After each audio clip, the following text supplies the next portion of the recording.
Muy buenas tardes. Hello. Vamos a admitir. Muy bien. Buenas tardes y bienvenidos a esta segunda sesión de el Bootcamp de Opportunity.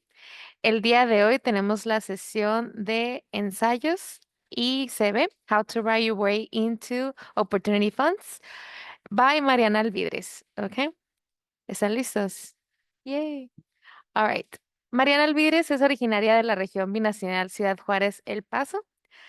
Es licenciada en Ciencias Políticas y Administración Pública por la UNAM y maestra en Sociología por Northern Arizona University.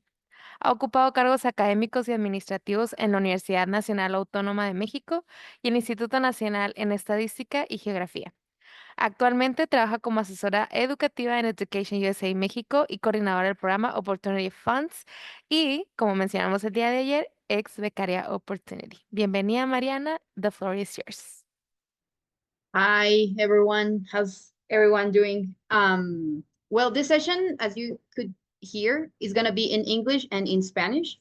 It's going to be in English because we are talking with people who are applying to the Opportunity Funds Scholarship. So we know that your English level should be, like enough, and you should be high enough to understand this conversation. So if you are struggling to know what I'm saying, just consider maybe that you have to study more. But you're welcome to apply, obviously, if you show the requirement. So for today's session, the session is called How to Guide Your Way into Opportunity. My name is Mariana Alvidres, as my friend and colleague Ana Lucia mentioned. And I work of course, in Education USA, but I am based in Mexico City. I work with and for students, parents, and all the academic community in Mexico City, the state of Mexico, and the state of Morelos. And today we are going to focus on the essay part of your application process. So let's get started with this.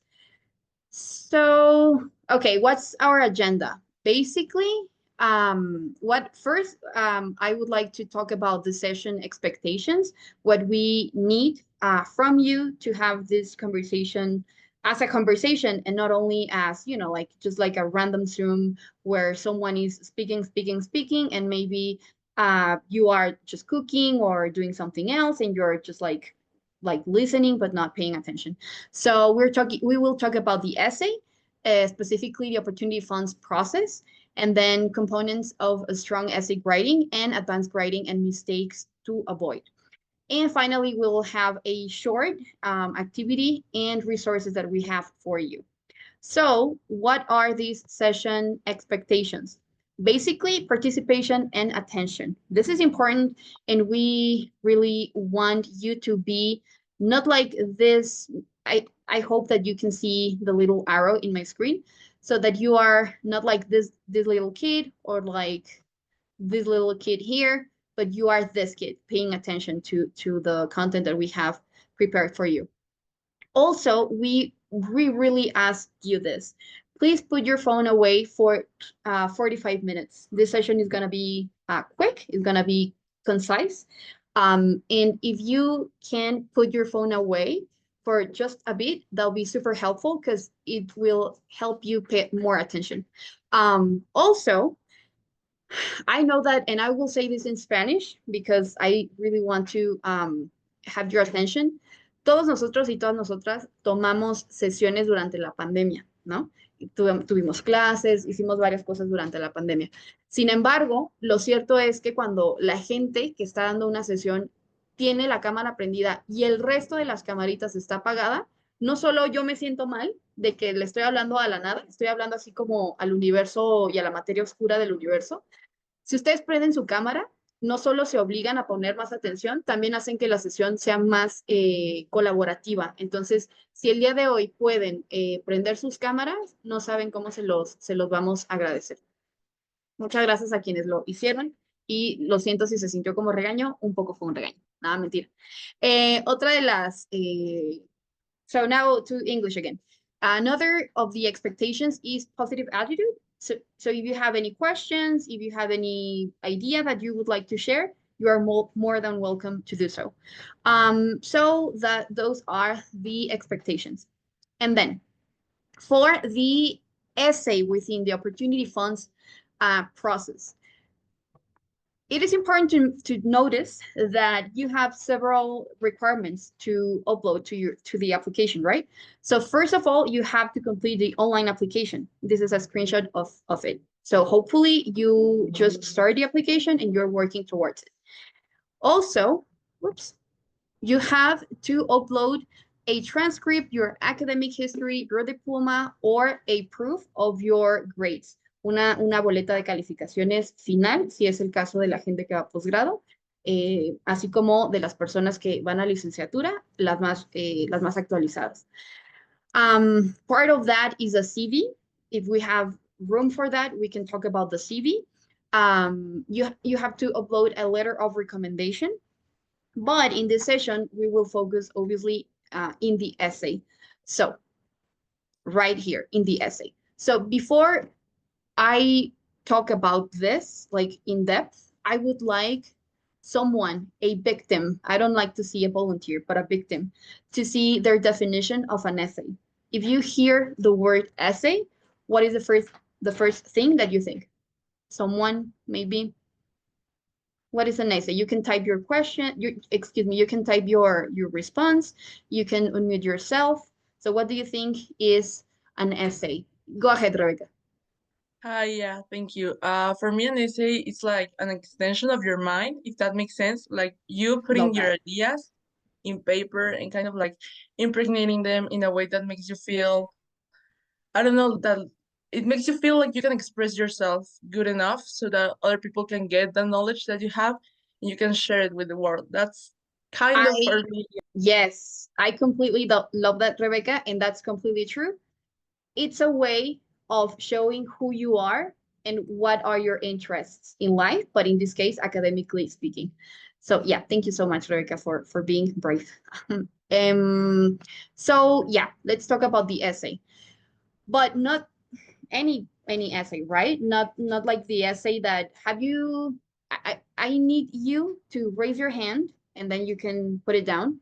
If you've seen SpongeBob SquarePants, have you seen that cartoon? Okay, nice, everyone, basically. Have you seen this chapter where SpongeBob is trying to write an essay when he's studying for a test? Cuando está haciendo un ensayo para su clase de manejo. Have you seen this chapter? This episode, excuse me? No? Not really? No? Maybe? Okay, perfect. So, for those who haven't seen this episode, basically SpongeBob is trying to write an essay, right? And he spends hours and hours and hours, and he even skips a party, I think, that he was supposed to have with Patrick.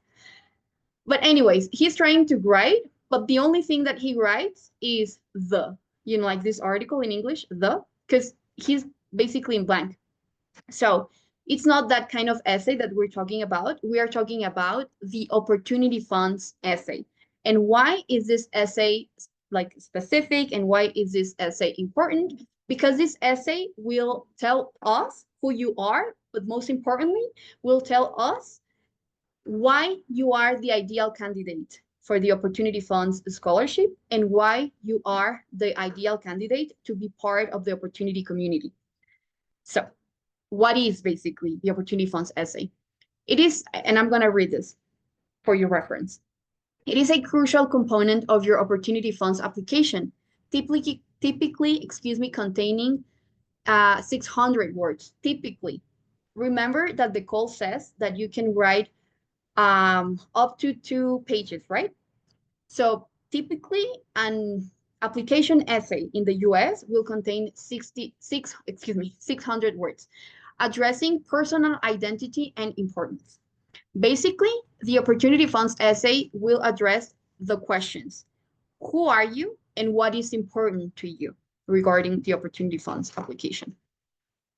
And talking about the call, this is what the call says. The call mentions that what are the specific requirements for this essay? You need to write your essay in English, and you have to upload it in PDF format. Please don't upload it in Word. So what does the call say? First, you have to name your essay with your first and last name. If my name is Rebeca Villanueva, you will say Rebeca Villanueva guión bajo personal statement in this case. So that's the way that you are going to title or name your essay. And then you have, for the content, you need to briefly explain your background, what makes you unique and qualifies you for this scholarship. Also, use the essay to talk about the development of your mind. What are your interests, your ambitions, and your priorities, not only in life, but academically. Also, think about people, books, experiences, and ideas that have shaped your interests, especially as they are related to your field of study. Also, remember that this is a review. That's something that we think you should know, right?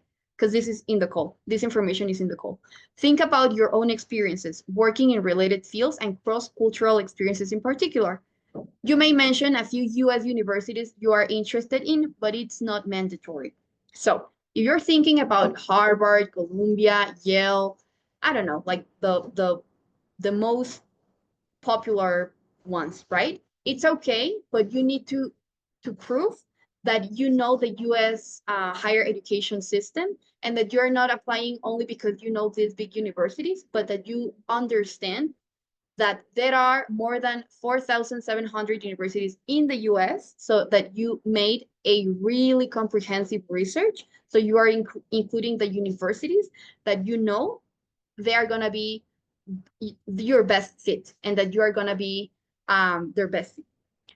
Also, this is very important, so pay attention. It must be 1 to 2 pages. And this is essential. Use Times New Roman size 12 single space. And make sure that your essay is well organized. You clearly describe your academic and career objectives, etc. So we are going to talk about these characteristics in this session. And the Opportunity Funds essay is basically a personal statement. ¿Alguien de aquí había escuchado el término personal statement? No? Yes? Whoops. Miguel? Ajá. I don't know if I stopped sharing because this computer is a bit crazy. No? Yeah. Okay, perfect. Okay, super. Not really. Okay, thank you, Aileen. Perfect. So basically, we have several types of essays, right? Like several. But in this case, we ask you to write basically a personal statement. And what is a personal statement? It is a narrative. And when we say a narrative, is actually that. Es contar una historia. Es contar su historia y sus intereses académicos y personales. E insisto, e insistiré y no me cansaré de insistir, por qué ustedes son los candidatos o las candidatas ideales para el programa y también por qué o cómo la beca Opportunity les va a permitir cumplir esos objetivos, ¿no? So the personal statement is a narrative that includes anecdotes about past experiences, academic and professional objectives, and how those objectives relate to the Opportunity Funds program and alumni network, if you're a good fit for that program. And this is actually a summary of what a personal statement is. Basically, it's a story of how you became who you are today, professionally and academically. That's a personal statement, and that's what we are asking for. And what is the purpose of this Opportunity Funds essay? Basically, it is a chance to highlight your personal qualities. And we listed here some of these personal qualities. Some of them are honesty, integrity, commitment, but you can list different qualities that you think you might have. Also, the Opportunity Funds essay will allow the admissions committee to know you beyond your grades and scores. And remember that this is important because this scholarship is pretty competitive, and the materials that you are submitting are not that many, right? To have like a big picture of who you are. And the essay is going to be a key part in your application process to know you as a person. Also, this essay, the Opportunity Funds essay, will serve us to know if you're capable of writing in proper academic English. So it's going to be a proof of college writing readiness. It's not enough, and I say this from my experience. It's not enough to have a conversational level when you are studying in the US. Your English should be high enough to be in a classroom. So this essay is an opportunity to prove that you're ready. And obviously, it gives the admissions committee a better idea of what kind of person will be accepted into the opportunity community.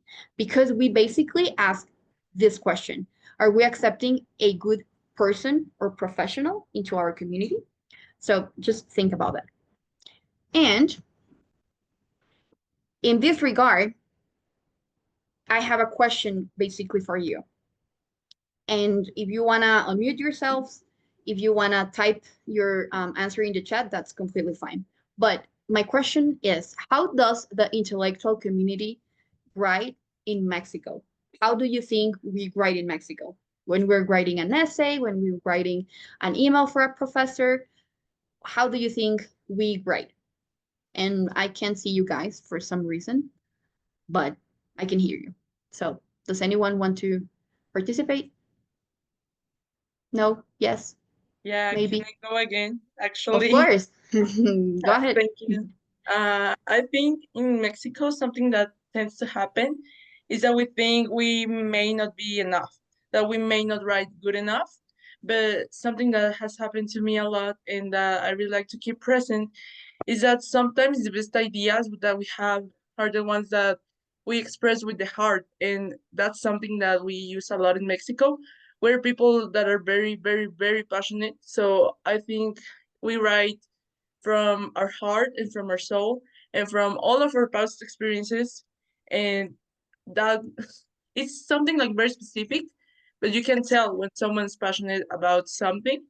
So That's I feel true. like that is like really, I don't know, a really moving writing style. At Yeah, least I love that. in my Yeah. opinion, yeah. Yeah, thank you so much, Rebe. And I saw that Eileen, I think I'm mispronouncing your name, but if Eileen, you want to go ahead, you're welcome to do so. And then Vanya. Yeah, you pronounce it well. And basically, I also think the style of writing here in Mexico, it's kind of very like formal and heartwarming because it's like you write it from like how Rebecca said, like from the heart, and it's always kind of trying also being always persuasive and always trying to focus on like making like the best. I think personally, writing, expressing all your ideas, all your thoughts, and all your like plasmating, plasmating all your person in your writing Yes, is very important. And I feel like yes, people here in Mexico tend to do that, and that's true. it's like a way of distinguish, let's say. That is completely, yeah, thank you so much. That's completely right. And then last but not least, Vanya. Yeah, Rolleros. Exactly. I I think that here in Mexico we tend to use words that are not very used in another context, and also we Mm-hmm. tend to do things more complex. I think we use longer ways to express what we usually say in a direct way. We like go around a little bit to say That's true. to transmit our idea. Exactly. So like you guys said, and like Juanma and Jasmine said also, we tend to be rolleros. We are choreros, and the way that we write in Mexico is different than the way that in the US people academic, like in academic settings, write. So in Mexico, yep, we are rolleros, we are choreros, and we are actually like we tend to be, yeah, rolleros, like I am doing right now. But in the US, it's different, and that reflects on the whoops that reflects on the way that they write, right? So once again, I go to my screen. So on the one hand, we have wordiness in Mexico, and that's how we write. That's the way that teachers taught us to do that. But in the US, it's different. It's more concise, and we are asking you to do that. So what are the components of a strong essay? Basically, first of all, don't be rolleros. Go straight to the point and argue what you want to say, like in a concise manner. So, what are the components? Like I said, there are three: effective language, storytelling, and interpersonal and intrapersonal awareness. Probably these ideas seem like redundant or confusing, but I will do my best to explain this and why these essay grading components are important. So first of all, and connected to the topic that we were talking about, the way that in Mexico, the way that we tend to grade in Mexico and the way that people grade actually in the US is different. So effective language is basically being concrete and specific, not vague and abstract. In Mexico, when we're writing an email for a professor or for a colleague, we usually tend to say, estimado Juan Manuel Molina, dos puntos. Espero que mi correo te encuentre muy bien. El motivo de mi mensaje es, and we're like, just going around the topic that we actually want to talk, but in the US it's different. Of course, they are like in the US, people are friendly and they are, like educados, but they go straight to the point. So when we talk about effective language, we are talking about being, as like I said, concrete and not unspecific, concise and not verbose, familiar, not obscure, precise and clear, not inaccurate, constructive, not destructive, and appropriately formal. This is a personal statement. So you have the chance to be more flexible in the ideas that you are expressing, but make sure that the language that you're writing in have to be formal. And this is formal English. Another component of effective language is avoiding the passive voice. And this is something that we have because we are Spanish speaker as our native tongue, right? We tend to do this a lot in Spanish, but in English, that's completely different. So what does it mean to talk in active voice? Basically, the active voice is the subject actively doing the verb in the sentence. It is concise and clear, and the active voice makes the writing responsible for what they write. Some examples of active and passive voice. Same examples, but different way of writing it. This is active voice. I conducted research in Oaxaca. The passive voice is the research was conducted in Oaxaca. What we're trying to say is that you need to use as like en la medida de lo posible active voice. Another example, Comexus requires grantees to consider programs with funding. The passive and not so recommended voice is the grantees are required by Comexus to consider programs with funding.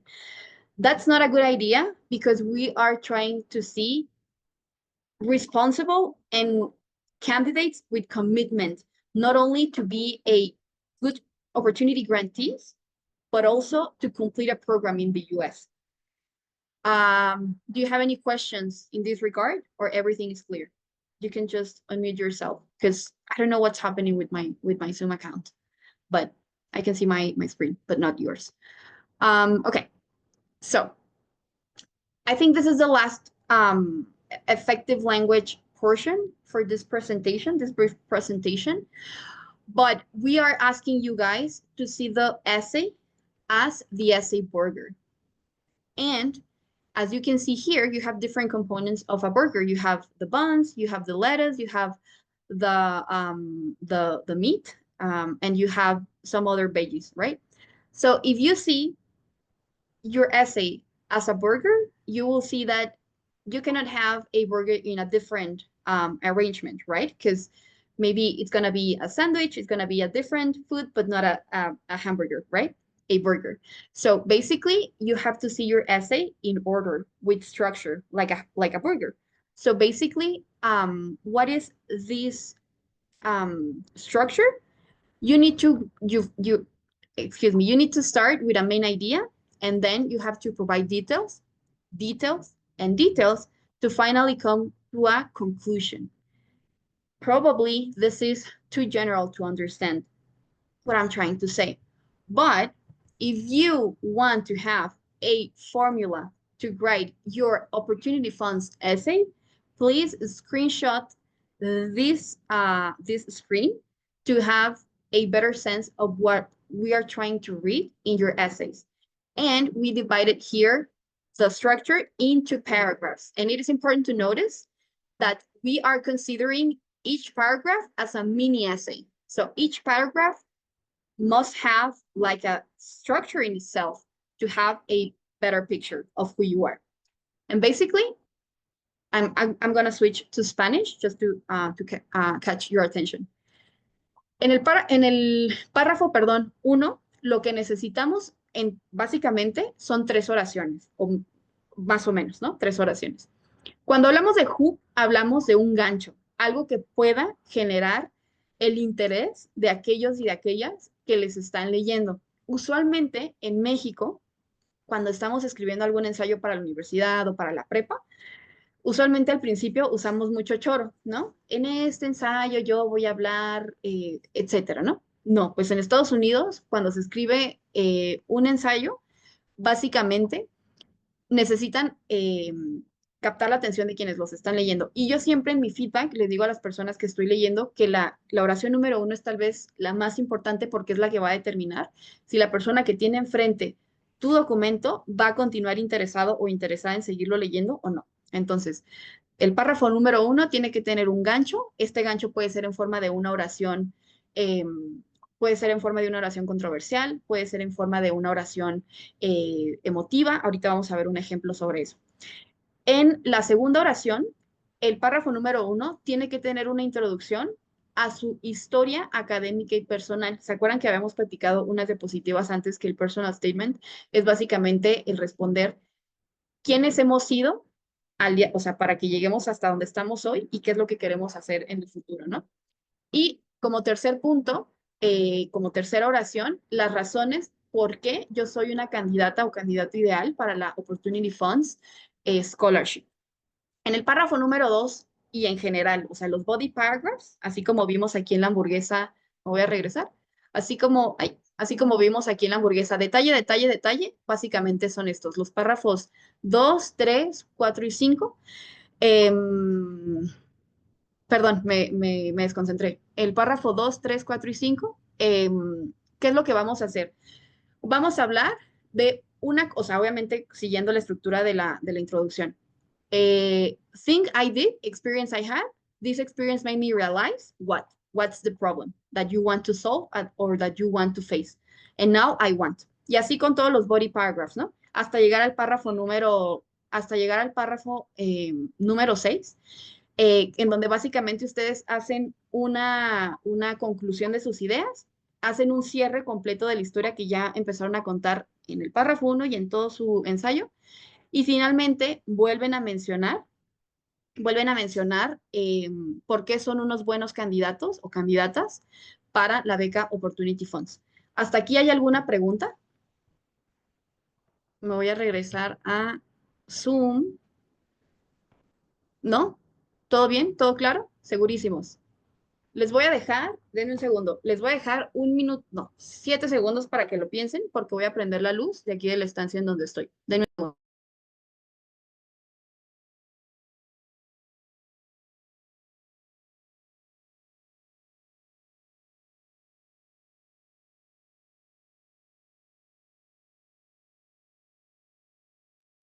Listo. Entonces, todo bien, ¿no? Hasta aquí. Súper. Entonces, regresando al punto. Ahorita les voy a hacer un pequeño quiz. Entonces, ya hablamos de los elementos de el effective language, ¿cierto? El ensayo debe estar escrito en alguna persona gramatical específica, sí, la primera persona, idealmente porque es un personal statement. Y siempre con active voice. Entonces, I'm going to switch to English again. So when we're talking about the second component of a strong essay writing is storytelling. And basically, what is storytelling? Is having a story that you want to share and a story that you want the world to know. And basically, why storytelling is important? Because writing an essay, and specifically the Opportunity Fund's essay, should feel like narrating a story, should feel like you are actually talking to someone because you're telling your story. And strong storyteller recounts the story as it would be seen through the eyes of the reader. And here I would like to mention that probably the majority of people who are in this room, in this online room, have read anything like in life, right? And someone should have probably a preferred writer. In my case, I would say that one of my favorite storytellers is, I don't know, Jose Emilio Pacheco, right? And why? Because Jose Emilio Pacheco knew when he was a writer, excuse me, how to tell a story that could connect with the audience that he was writing to, right? So remember, as we just mentioned about the way that we write in Mexico and the way that people in the US write, every language, culture, and academic tradition has an effective way to communicate. And you are trying to communicate with an audience who is trained in the academic and American writing, right? So in order to do this, you have to first understand yourself and your experiences to bring others into your world. You cannot talk about a story if you don't know you good enough, right? So the other component of strong essay writing has to do with this, like this sense of knowing yourself well. So when we talk about interpersonal and intrapersonal awareness, we're talking about intersectionality. And maybe this is a new concept for you, but basically intersectionality is a framework for understanding how social identities or social categories such as gender, gender identity, age, race, ethnicity, social class, religion, sexual orientation, ability, etc., overlap with one another and with systems of power that actually defines you. In this case, if I ask you guys to think about the way that you should answer to these social like labels or identities, like gender identity, you don't have to say it right now, but you can consider it, you can think about it. What's your gender? What's your age? What's your race? What's your ethnicity? What's your social class? What's your religion? So all these social tags or identities necessarily define you. It is not the same someone who lives, for example, in Chiapas, uh, the experience that this person has with compared to someone who lives probably in Chihuahua, right? All these identities overlap to make you who you are. And we are asking you to reflect on this. And not only these possibilities are there for you to consider, but think about ability, like I said. Think about mental health. Think about race. Think about gender identity. What's your personality and your age, like I said? What is the culture that you are in? What's your nationality? What's your sexual orientation? Your hobbies, your physical health, your education, your religion, your class, your language, the languages that you speak, your occupation, your ethnicity, your marital status, political affiliation, especially in these days, your location, your gender expression, how do you look like? What's your fertility? Like all these categories again will define you, and we're trying to make you reflect on this, to share this in your essay as part of your own story. And do you have any questions on this? in the for the interpersonal and intrapersonal awareness, or everything is fine? I will assume. Go ahead. Yeah, just wondering like how can you like if you have an example, how can you like consolidate that into I don't know, like a hook or something like that? If Say it again. Sorry. So what you can even say in Spanish because I couldn't hear you. Oh, just sí, cómo integrar todo y Okay. cómo hacerlo en un como hook, creo que son varias categorías, ¿no? Exacto, y que justamente, o sea, no tienes que utilizar todas, ¿no? Solo son algunas como de los componentes que puedes pensar y reflexionar, perdón, para escribir tu propio ensayo. No tienes que incluir todas, pero si, por ejemplo, te quisieras concentrar en uno que ha definido particularmente tu vida, por ejemplo, no sé, tu ocupación, ¿no? Si eres abogado, si eres arquitecto, si eres la ocupación que tú tengas y cómo esa experiencia de vida ha definido no solo quién eres hoy, sino lo que quieres ir a hacer a Estados Unidos, o sea, lo que quieres ir a estudiar en Estados Unidos y cómo la Beca Opportunity Funds te va a acercar a ese objetivo. Y lo podemos ver, me voy a regresar a una diapositiva, lo podemos ver en esta pintura de Frida Kahlo, o sea, no crean que las pinturas que pusimos en la presentación están ahí solo porque sí.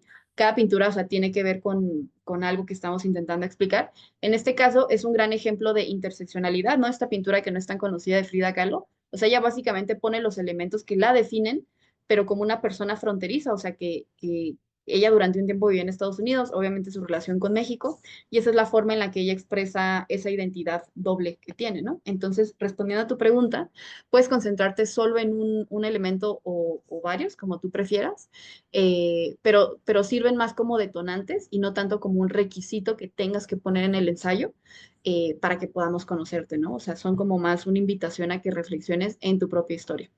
Gabriela, adelante.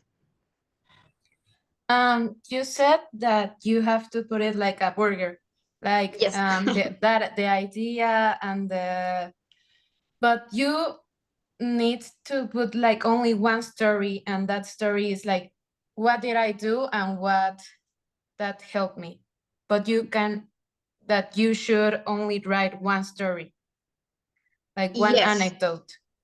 Yes, but you will agree with me that even an anecdote has different stages or different phases, right?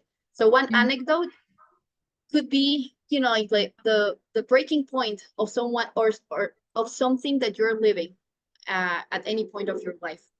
So yeah, we advise you to focus on one story, because if you try to focus on different stories, your essay is going to be a bit messy and you will lose focus, and the people who are going to read your application materials are going to be a bit lost, right?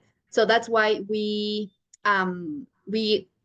advise you to focus on one particular experience, but obviously the structure is up to you, right? We cannot say, we are just trying to make this easier for you and to give you somehow a structure, for your text, if that makes sense.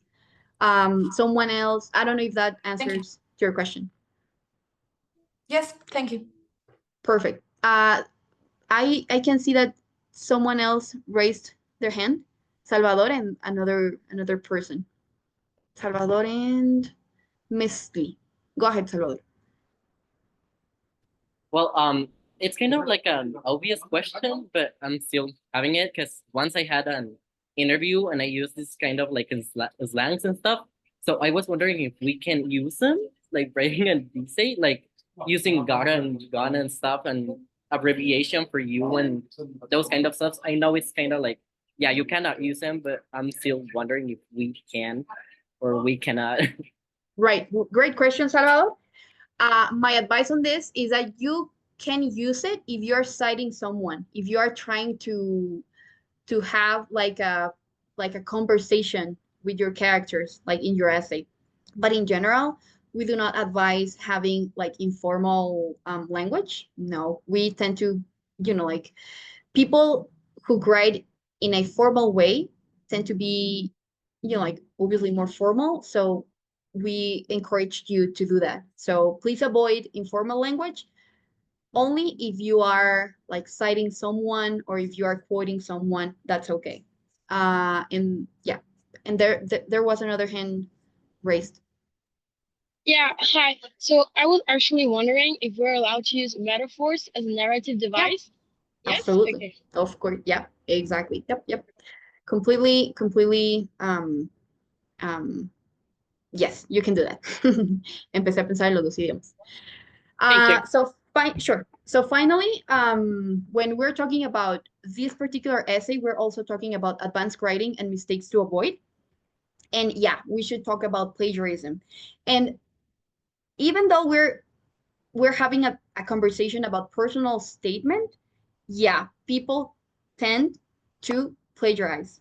So please don't do that. So again, I'm gonna read this. It's okay to feel inspired by someone else's work to write your own, but directly stealing words, sentences, and even larger sections is plagiarizing. Plagiarism is when you take someone else's work or part of it and pass it off as your own.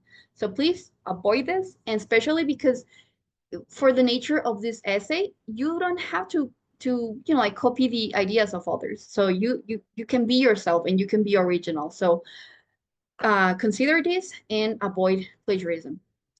Remember that academic dishonesty is taken seriously at U.S. higher education institutions. And here in Education USA, we have ways to check through technology if someone's work is plagiarized or if someone's work was created by artificial intelligence. We have those tools to check that. And I will just share a brief experience that we had in during the past call. We identified several essays that were written with ChatGPT, and immediately those candidates were fueron descalificados. So please don't do that. So if you intentionally plan to use someone else work idea, be sure to give credit and cite. And remember that in personal statements, the graded must give credit if they use someone else work idea, but do not have to formally cite it. And there are some systems that can help you to do this. In talking about artificial intelligence, these are our takeaways. Artificial intelligence is an ally for international students whose mother tongue isn't English. So the way that we see artificial intelligence is as a way to help you check your essay, not to write it from scratch. So it can assist with college research, brainstorming topics, and checking for grammatical errors. That's completely fine. However, it cannot convey your emotions, experiences, unique language, or true identity. So we encourage the clever and strategic and ethical use of AI, but like it's up to you, but we have tools to identify the essays that were written like from scratch with these tools. And some recommendations. Use free grammar checkers like Grammarly or Hemingway Editor, which may spot errors that a human can miss, especially if English is not our first language. And then if you have difficulty identifying your own lack of attention to detail, please ask a professional or a friend to help train you and give it a rest and look at it another time. This means that if you're writing and writing and writing and then you cannot identify an error or something, just give it a rest and then come back to your essay to see with new eyes what you're doing, what you're writing. And basically, ask you this question: does my essay look pretty organized and consistent? So here are some of the tools that we recommend you to use: Grammarly, Hemingway, ChatGPT, Gemini, and SudoGrade. And what are some of the strategies for you to actually write your essay in a better way? First, start a journal of ideas and reflection. And when I say journal, I don't mean like a little like a like a journal, like a notebook. No, you can start your ideas with your phone. You can open like this notes that you have on your phones, and you can write it there. there, excuse me. Also, write mind maps to create and organize concepts. Jot down the first thing that comes to mind and edit afterwards, because it's better to have something to edit than nothing to write at all, right? And this is, for me, the most important strategy. Read in English. The more you read, the better you write. There's no possible way in which you can write perfectly if you don't read. So it's important to read in English. And pay attention to detail. Please, please, please, please check your work multiple times to identify or eliminate mistakes. Maintain consistent format. We just discussed that el tipo de letra should be Times New Roman. It has to be 12. So keep in mind that. Also try to persistently create the best quality work demand, the utmost from yourself, and again, avoid careless mistakes.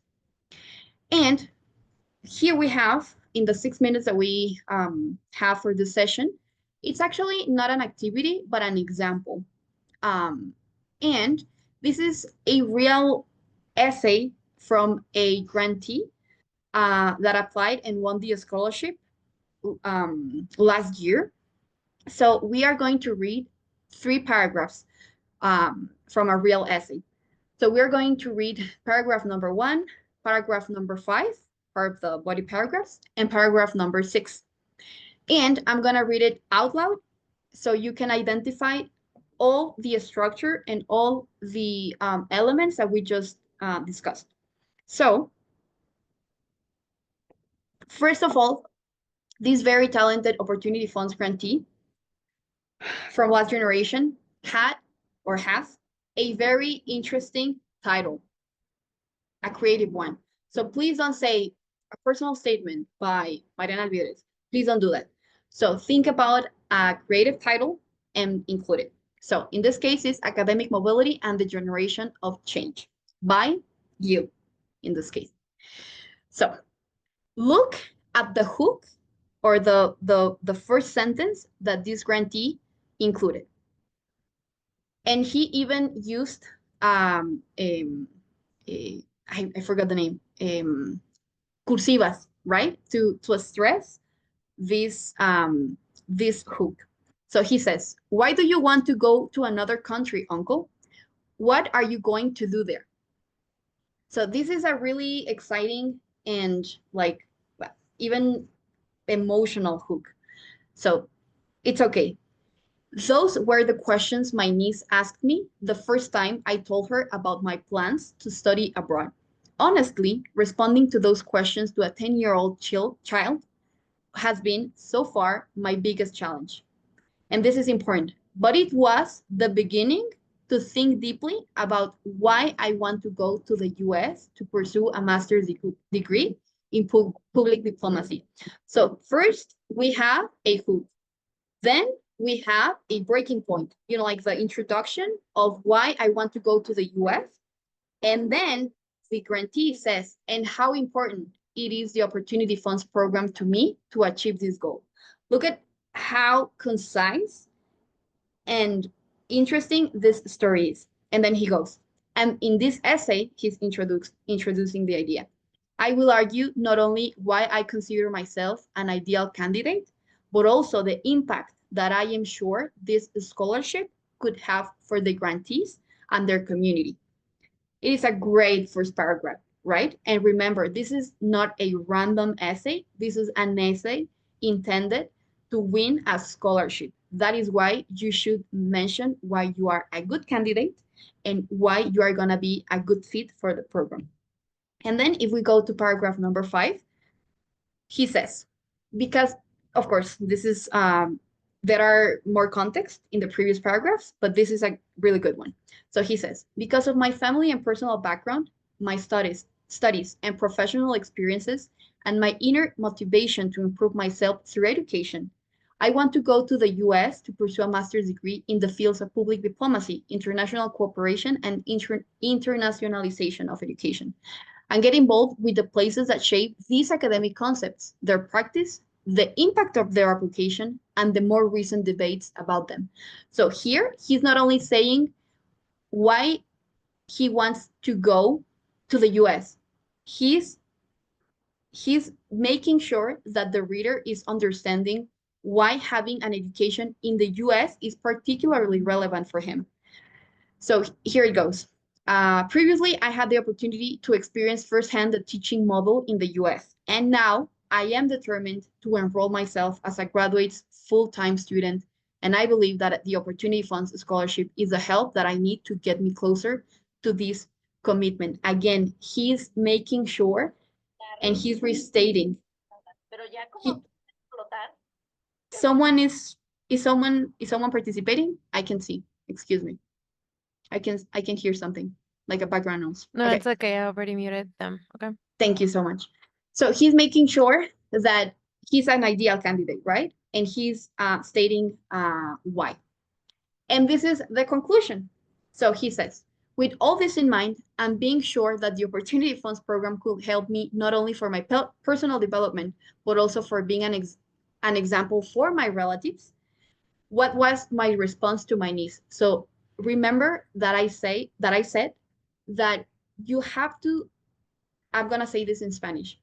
Tienen que contar una historia, ¿no? Pero esa historia tiene que tener una estructura. Entonces, en el párrafo 1, como pudieron ver, el becario se encargó de mencionar lo que ya dije. Pero en el último párrafo, él se está encargando de hacer un cierre completo de su historia. Y eso es lo que es más interesante, porque él dice, and what was my response to my niece? I want to go to the US to pursue a master's degree that allows me to learn and share my knowledge so that more students can broaden their horizons, know different ways of thinking, achieve their goals, and grow personally and professionally. And I want to do this soon because the person I am most interested in having this experience is you. And I think this is a great example of an Opportunity Funds essay because he's stating everything. He's making sure to say what is his what are his academic interests, a personal story, and why the US and why Opportunity Funds. So I'm gonna go back to I'm gonna go back to you because I can't see you. So I would like to ask you guys if you have any questions. Regina, go ahead. And then Eileen. Yes, so I just have a brief question regarding the AI section. Yes. I was planning on using Grammarly to like double check my essay, but I know, well, I heard about some things about some US universities having some trouble because Grammarly uses AI.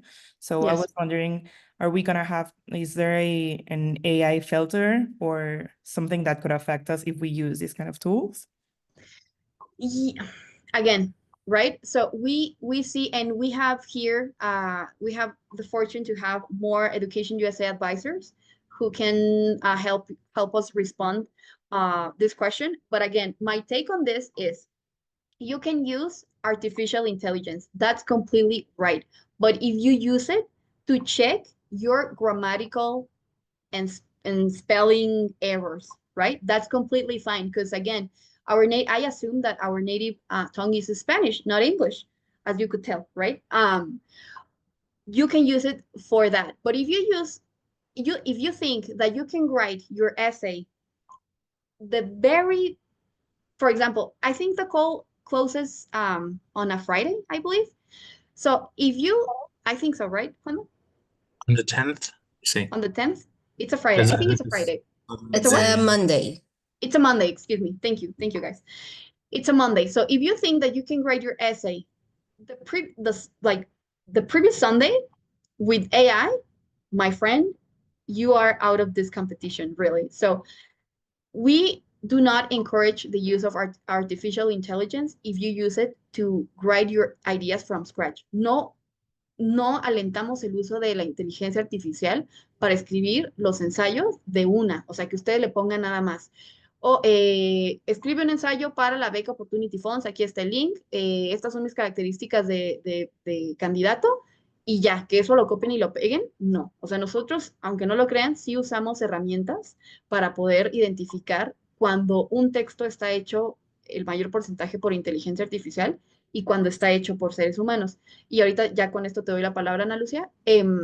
Y sí hemos notado que cuando una persona lo escribe desde el inicio, tal cual como debe ser, como lo haría cualquier humano, y luego utiliza el chat GPT para corregirlo, cuando lo pasamos por el filtro sí nos dice, esto está hecho por un humano. Punto. Ana Lucía, por favor. Otra cosa que deben de considerar es que si ustedes pasan a la siguiente fase, que es la de entrevista, Cierto. con un ensayo hecho por AI, va a ser muy evidente que ustedes no escribieron el ensayo, entonces va a ser otro filtro que van a pasar, ¿ok?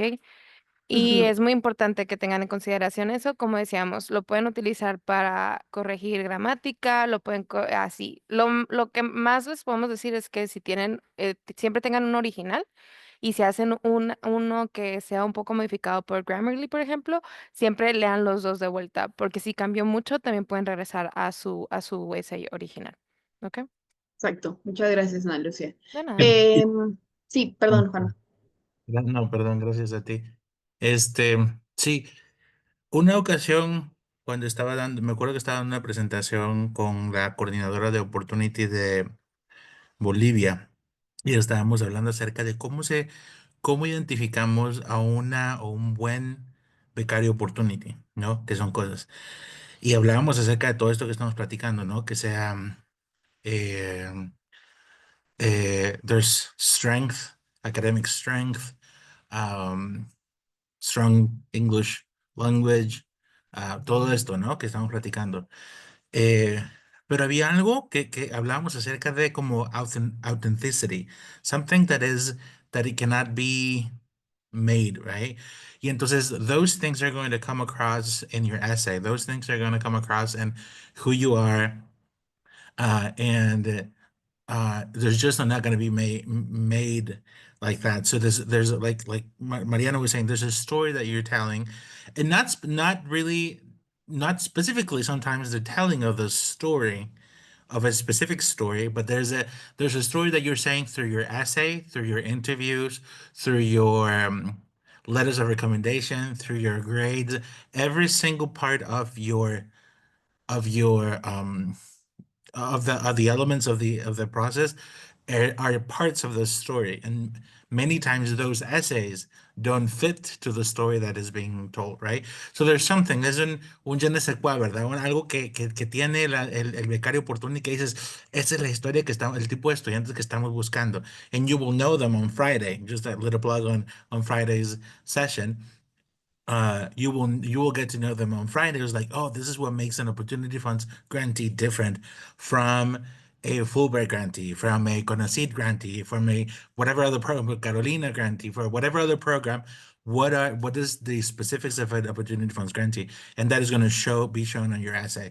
So that uniqueness, I think, cannot be fabricated, but it shows through every part of your admissions process. One big part of that is going to be the essay.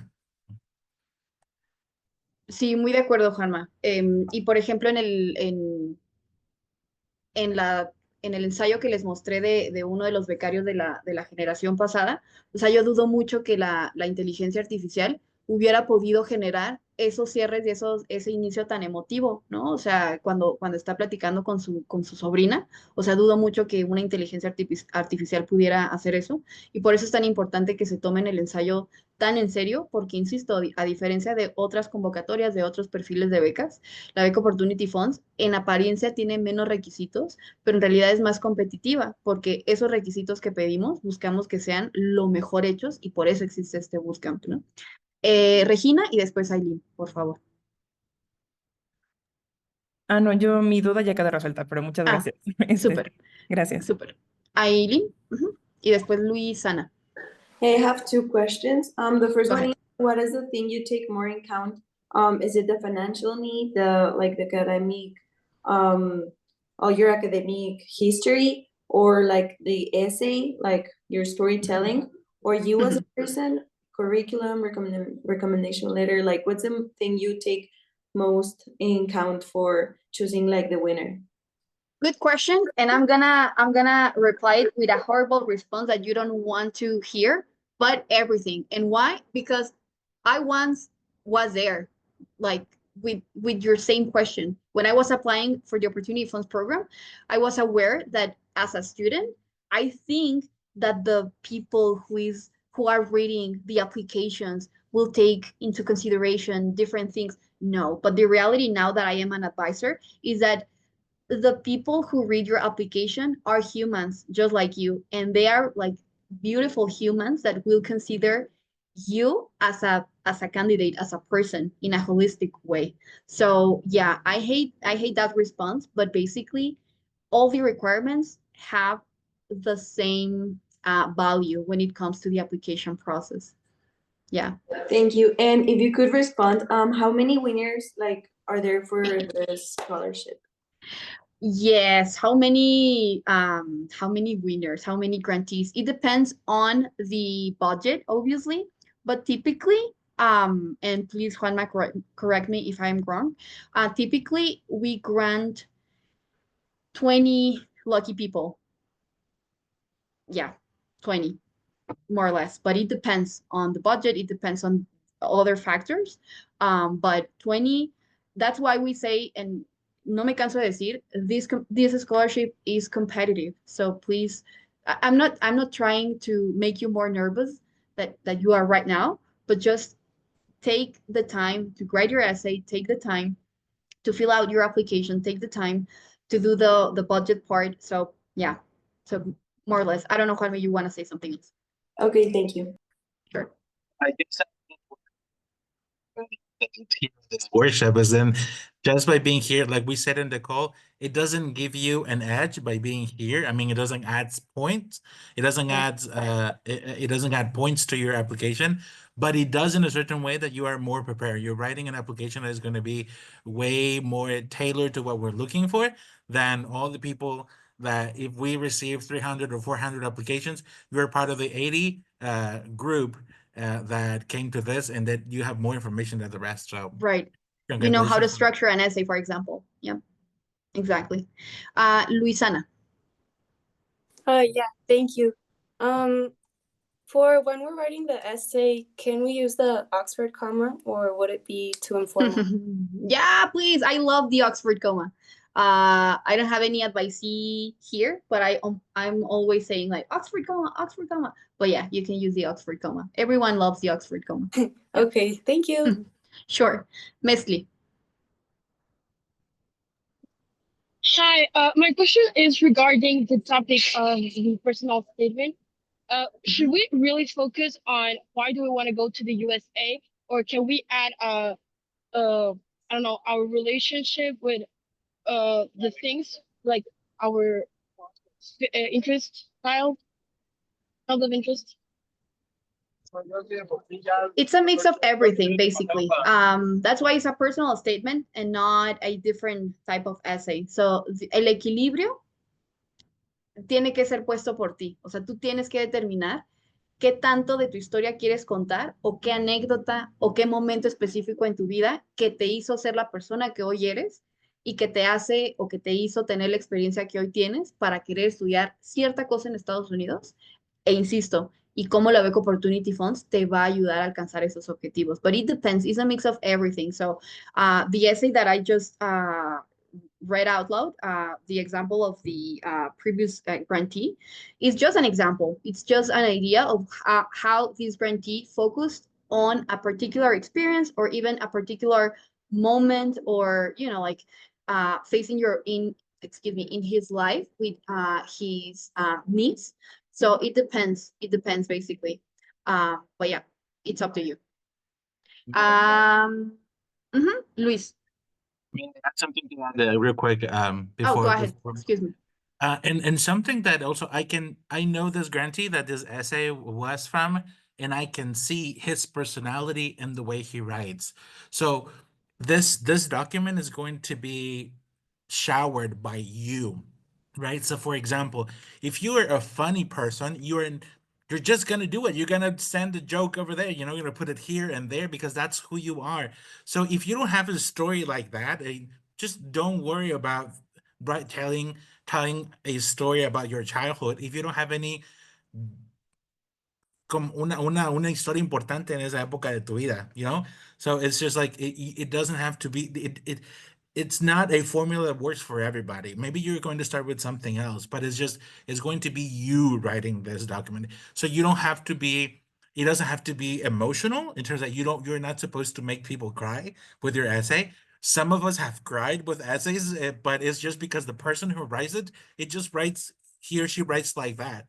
So it's going to be if you have a very straightforward person that goes to the point and all that, and that you'll go around the bushes, that's your writing also, right? So don't try to emulate at the end. This is a personal document that is going to show who you are, the way you write, the things that you have lived. Maybe you don't have a story, right? So don't write a story. Maybe you're going to talk about math and something about math and numbers, and that's the way you're going to get us on your story, you know, and telling us about you, why you want to study in the US. So maybe, you know, it's very changing as you read, and maybe we can share some examples of other essays from people. You will notice that every essay is different because a different person is writing it. Right. So your essay is going to be very different, but as long as you follow the big principles, you're going to be fine. Completely right. Yes. Luis, go ahead. Yeah, my question is more about I'm sure like everyone here has unique experiences and have like interesting questions and interesting like stories.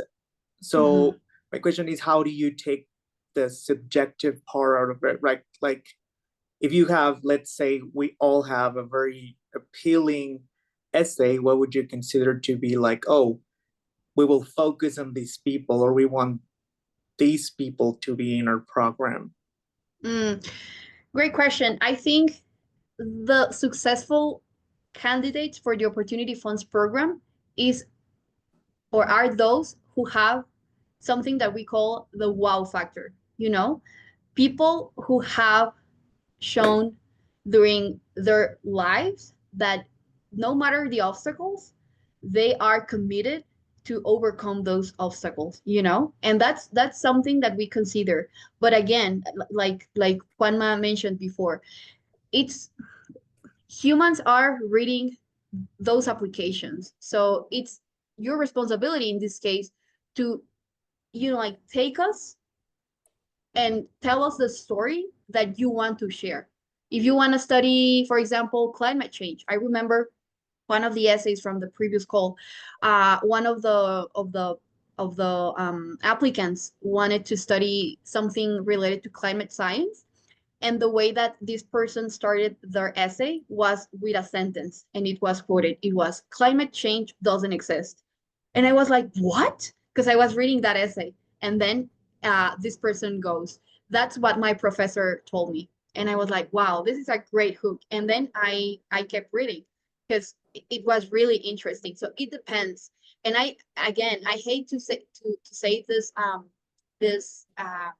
give that this response, but it's up to you, Luis. And we don't, unfortunately, we don't have like a formula for you to be a successful candidate. But what we can offer you is a structure for you to think creatively, if that makes sense. Yeah, sure. Thank you. Okay. And Rebecca, go ahead. Yeah, just two things really quickly. First of all, I really like that thing you said about el equilibrio lo pones tú. I think that was Right. really good. And second of all, I have a question about the financial need. Should I just go ahead or should I just wait for another session? Go ahead, Juan. We cannot hear. Say it again. Can you repeat? On Thursday, we'll have a session that goes through the whole application process, Yes. including the financial thing. Yeah. Oh, okay. So yeah, I can. Yeah. Thank you. Maria. Hi. Hello.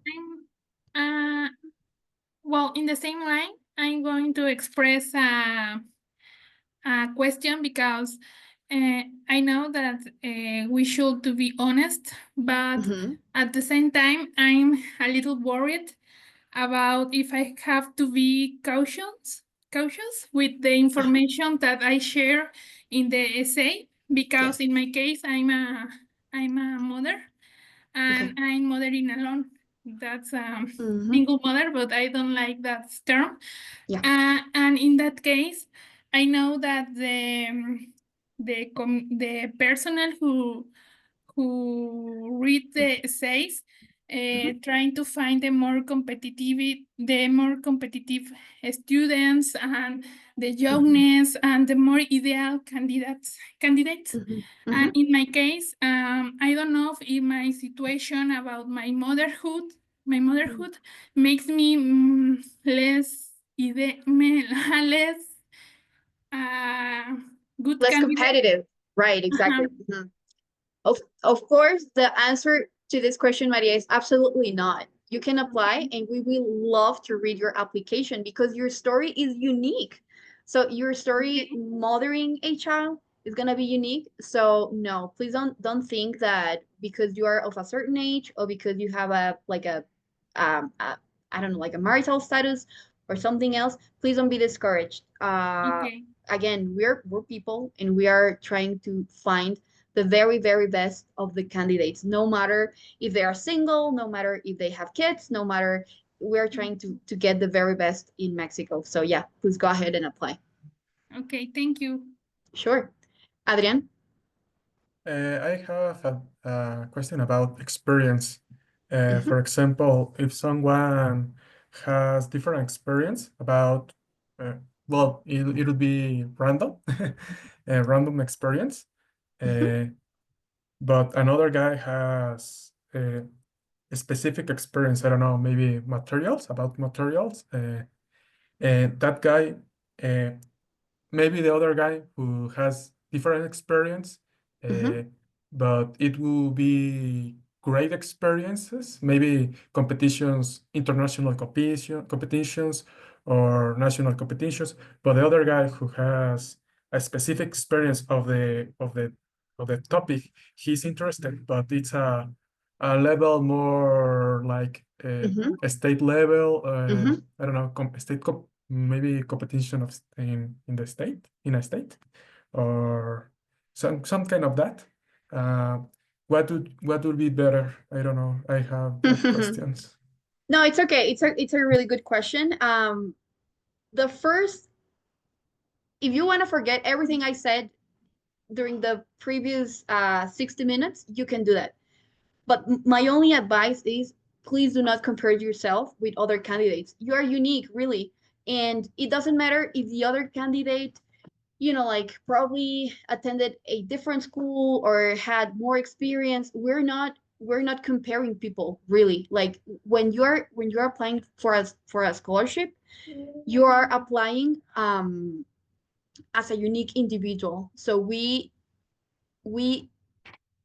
see your application, we read your application holistically. So I don't have unfortunately, I don't have an answer for that question, because we are not comparing people, really. We're reading your application as an individual. So if you submit a really good application with a good CV, with a good essay, and we consider that you are capable enough of not only being a great opportunity funds grantee, but also you are capable of completing your education in the US, you have great chances of being awarded the scholarship.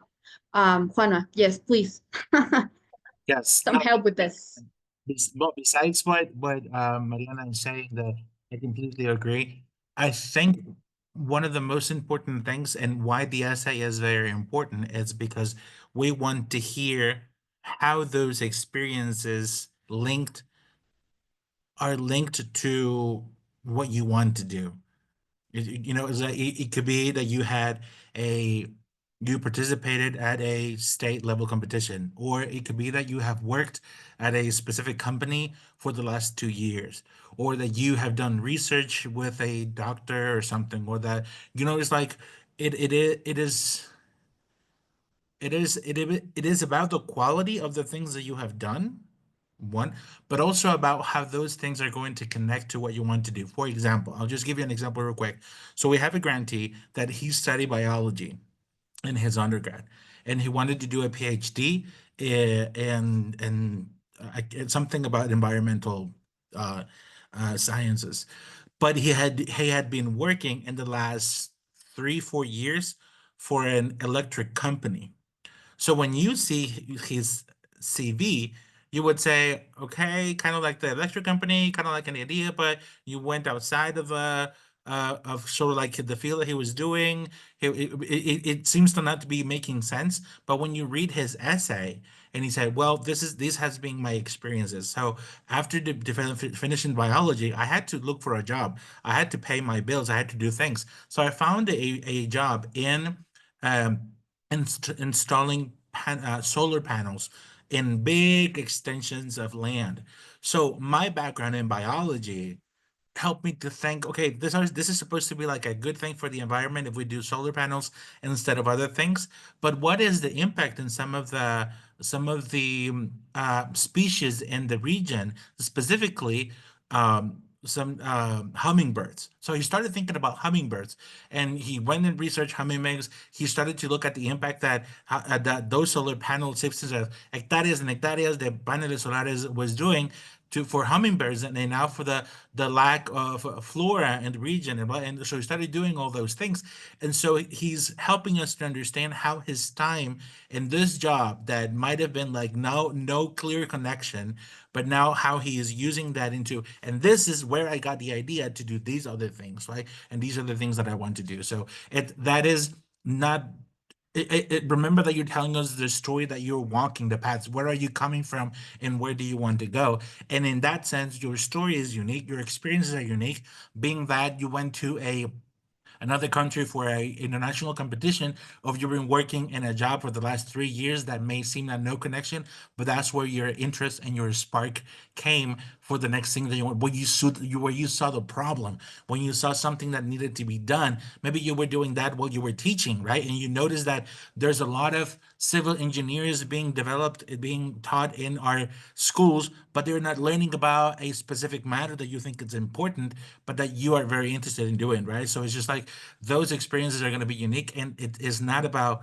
how big those are, but how you arrive to those things, and the problem that you want to solve. Remember, so think about this. Remember, to what question do you want to be the answer? That's to what question do you want to be the answer, and how either the bachelor's degree, your master's degree, or your PhD is going to bring you to that answer, whatever that is, right? So think about that and put it in your essay. Put it in your essay. I want to be the answer for this problem that we have. So hay problemas de urbanismo en la ciudad, hay problemas de transporte. Quiero corregir los problemas. Hay un ensayo que leí sobre una chica que quería corregir los problemas de las alertas sísmicas, y tenía una experiencia muy fuerte, muy padre del 2017 y los temblores del 2017. Entonces es como, what experiences have turned me into who I am, and give me light and a very specific point of view that nobody else has. Lo que está diciendo Mariana acerca de la interseccionalidad. Nadie más tiene este punto de vista porque nadie es como yo. I'm going to use my uniqueness. Nadie nació en el lugar donde yo estoy. Es el tercer hijo de una familia de 10 que estoy en el estado de Oaxaca, en esta localidad, and I'm thinking to do something about education in my region. That's your power. And only you have that power, right? That's why you can tell that story. Tell us that story in this essay. And the good news is that you have the control to tell that story. You are guys the ones who are controlling the way that you are expressing those ideas. And that's the beautiful part of writing an essay, and writing an essay for a scholarship. Thank you so much, Juanma. That's really enlightening. And Luisana.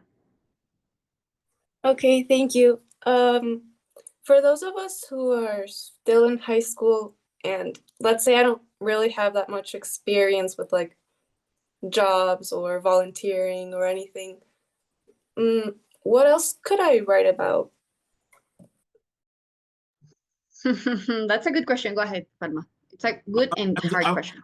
Yeah, I was going to say that there is a great resource in the Johns Hopkins University website that is called Essays That Worked.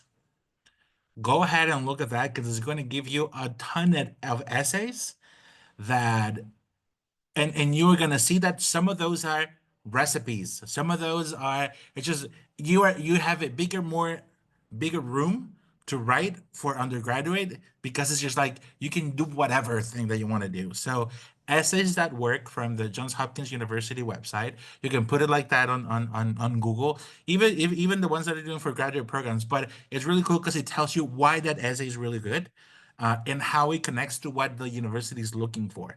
And you're gonna see those are not really about job opportunities or volunteer. Those are about identities. A lot of things about identity. Mhm. I Okay, remember, thank you. yeah, I remember reading an essay about Scrabble game.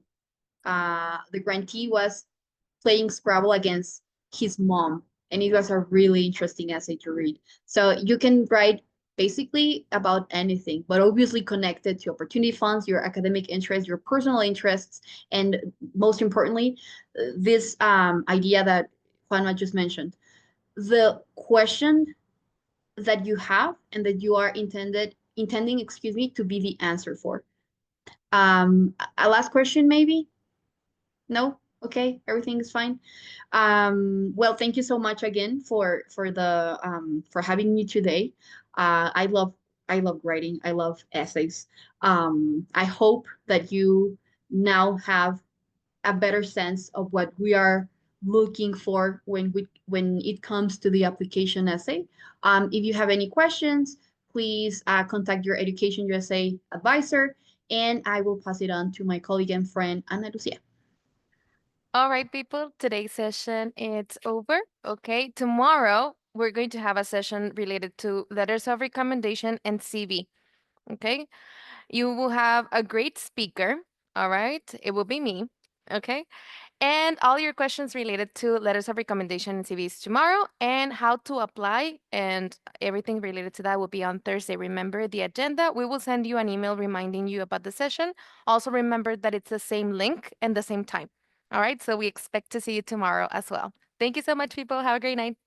Bye bye. Bye, you too. Thank you. Bye. Bye. Thank you. Bye.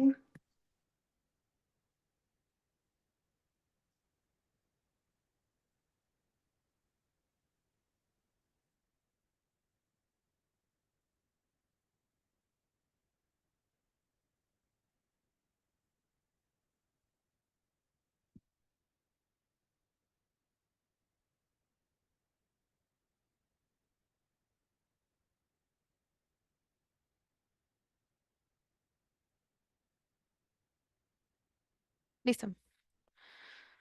¿Ya paraste el recording? Nope.